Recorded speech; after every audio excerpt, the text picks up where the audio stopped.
welcome to the show. So today I wanted to do a little bit of like a healthy, family-friendly meal.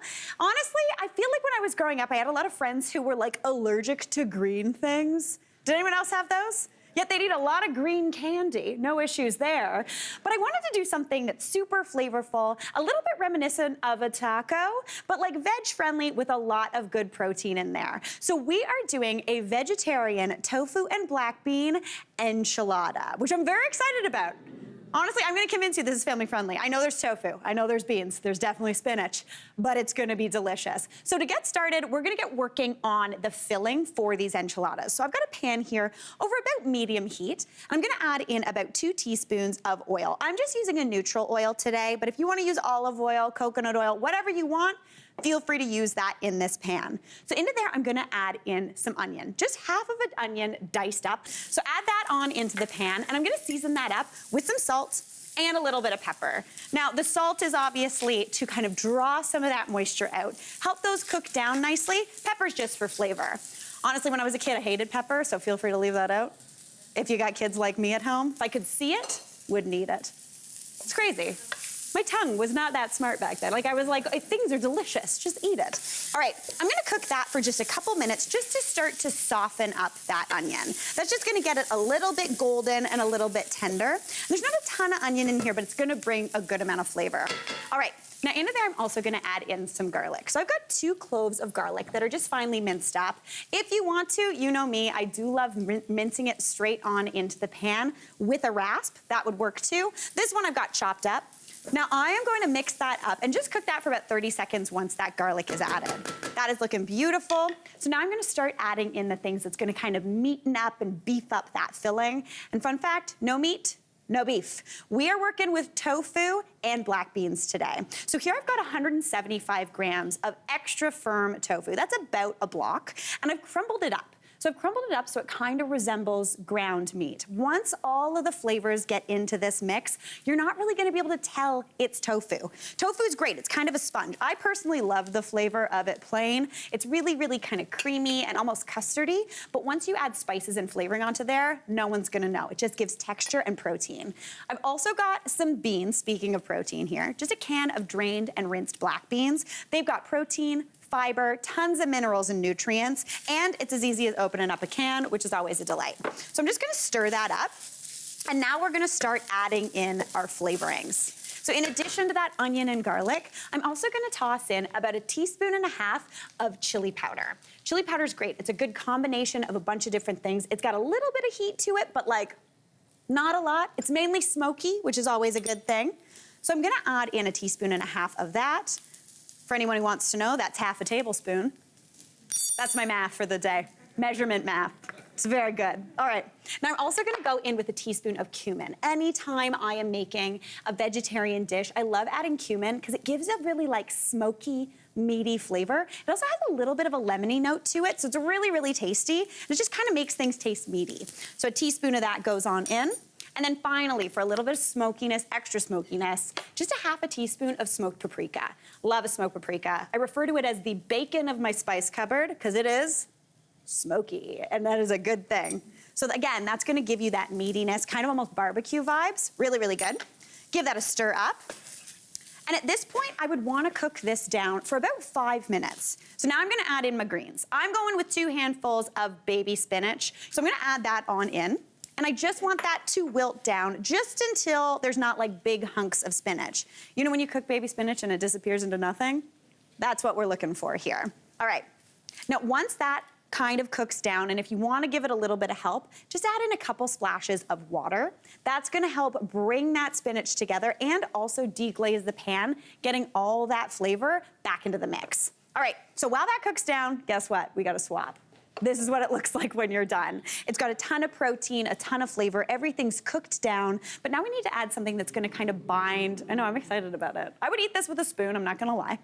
I would put this in a taco, delicious, in place of that meat. But since we're doing enchiladas, I want to do something that's going to kind of bring things together. And for that, I'm using good old-fashioned sweet potatoes. So you can cook these in the oven. I usually do mine at about 425 or whatever temperature my oven's at, just until they're nice and tender. But if you want to, you could also do them in the microwave. I personally don't own a microwave. I got nothing wrong with a microwave. I just don't have room for them. The only issue I have with microwaves is when you heat up your coffee and then forget about it in the microwave. And then you spend the whole morning heating up your coffee but never actually drinking it. That's probably why I don't actually have one. Now, if you wanted to, you could scrub these sweet potatoes down and actually even add in that skin. But I'm just gonna kind of toss those babies in. Actually, you know what? Some of the skin's gonna make it in too. We gave it a bit of scrub. This is what we do here. Give that into there. And then we just wanna mash this up just until, you know what? I'm just going in with the whole skins. Let's go, we got them, okay. Now I want to mash those up. If your sweet potatoes are on the more tender side, feel free to use a fork, or you can just use a potato masher just to kind of start getting them going. And you want this to come together into like a good, chunky, kind of sticky together situation. And then obviously, so far, fully vegetarian, fully vegan, but I'm gonna add in a little bit of cheese because I cannot resist some cheese. So I've just got some crumbled feta here. You could also use queso fresco, any sort of good, salty, delicious cheese. I'm gonna add about half a cup of that into the filling, but now we're gonna make enchilada sauce. So enchilada sauce, you can get it at the grocery store, but anytime I found it, it's in a jar like this big. And let me tell you, I need like 8 of those for one single person, I'm not gonna lie. So I like to make my own, and there's a lot of the same ingredients that go into the filling in this sauce, so you probably have them handy. So in this pot, I've got 3 tablespoons of oil. It's a good amount of oil, but this is a good sauce and it makes a good amount. And in there, I also have half of an onion, the other half of that onion that went in that filling. So that's been cooking away until it's nice and tender and golden brown, seasoned with a little bit of salt and pepper. So now into there, I'm gonna add in 2 cloves of minced up garlic. Again, if you wanted to use a rasp them right on in. We're speeding things up, going with the pre-chopped stuff, and we're good to go. Give that a whisk together. And as soon as garlic hits the heat, it starts to kind of perfume and cook and just smell amazing. If you walk into a house and it smells like this, that's a good house, let me tell you. All right. Now into there, I'm also gonna start building on that flavor with some spices. So the first thing I need is about 3 to 4 teaspoons of that chili powder, the one that we used in the filling. This is gonna give a real nice kind of smoky heat into this sauce, really, really tasty. So I'm gonna go in with, you know what, I'm going in with 4, but if you wanna go in with 3, feel free. And then again, another thing that we used in the filling, I'm also gonna add in some cumin. Now I'm gonna add in 1.5 teaspoons of that cumin right on into that pot. And just like with before, the reason I'm toasting these spices is it just brings life back into them. Now I'm gonna toss in about half a teaspoon of some dry oregano. Now at home, I have some like dry Mexican oregano. It's very nice, a little lemonier, but if you just have like Greek oregano, it will taste absolutely delicious as well. Half a teaspoon of that goes right on in. And then finally, this sounds a little out of left field, but just the tiniest little pinch of cinnamon gives you this warmth. It doesn't taste like a cinnamon bun. It just gives you this like, ooh, what was that? No one will know there's cinnamon in it unless you tell them. So don't let them watch this show because they will know. That little bit of cinnamon in there just brings deliciousness. Give that a stir. And already this smells amazing. As soon as those spices hit the heat, this is already looking saucy and wonderful. All right. Now I'd want to toast that off for just a little bit, but then we're going to thicken it up. Again, make something like a roux. So I'm going to add in 2 tablespoons of flour into this pot. And again, all of that oil mixing with that flour basically makes a paste that's used to kind of thicken up any sort of liquidy things. All right. Give that a whisk up, and I want to toast that flour off for just a few seconds. But now I'm going to add in something, again, that's going to make this taste rich and like it's been cooking down for a while. So I've got a can of tomato paste here, and I'm just going to chuck about 1/4 cup of that into here. Unfortunately, a can of tomato paste is around like 2/3-ish of a cup, 1/3-ish of a cup, I can't remember. If you got any leftovers, I like to just pop it in a zip top bag, stick it in the freezer, it'll stay good for a good long time. All right. That's in there. Again, this gives you the low and slow cooked flavor. Let that toast off for about 30 seconds. And now we're gonna bring this all together into a sauce with some broth. Since we're doing vegetarian, I'm going in with a veg broth. You want about 1 3/4-ish of a cup.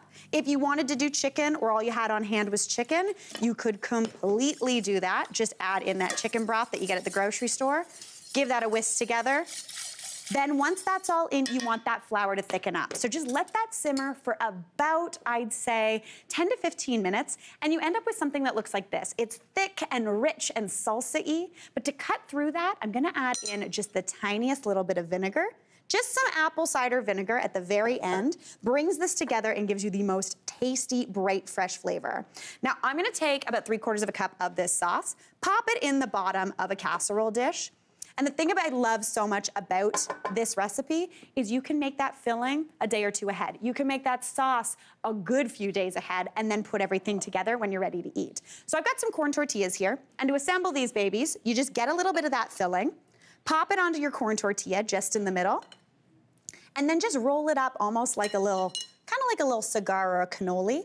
Snuggle that on into your pan. Once you've got all that filling used up and in that pan, pour the rest of that sauce on there, and then you end up, once you bake that in your 425 oven for about 30-ish minutes, you end up with something that gets you excited. Okay, it looks like this. It is tasty, it's golden brown. To serve it up, you can serve it with all your favorite toppings on the side, but what I like to do is just kind of go in with my sour cream.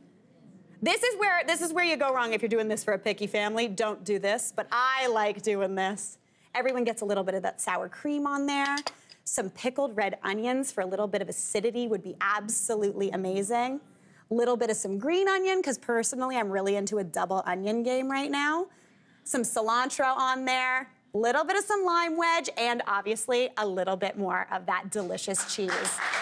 Like looking out of control. I'm gonna give this a little taste. We got some stuff spilling out the side. Wait, how do I get there? Okay, let me give it a go. Okay. Oh my gosh, that is a delicious winner. That is a winner for sure. Hey, Mary here. What did you think? Drop your comments below, and don't forget to like and subscribe for more of the good stuff.